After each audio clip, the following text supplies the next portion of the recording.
Let's download and install the Google Antigravity 2.0 in Windows. Just Google search for Google Antigravity. Click on the first link here from Google Antigravity, antigravity.google.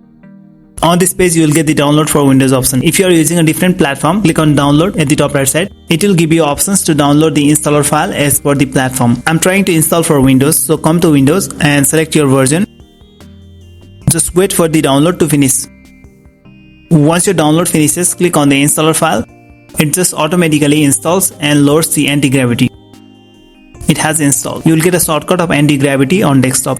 Now you can continue with Google. Use the browser where your Google account is logged. Select the Google account. Sign in. Now open the Antigravity. It just authenticates your account. Next. Choose the theme. Next. Choose the plugins that you want to enable. And finish. Thus, we have successfully installed Google Antigravity 2.0 in Windows.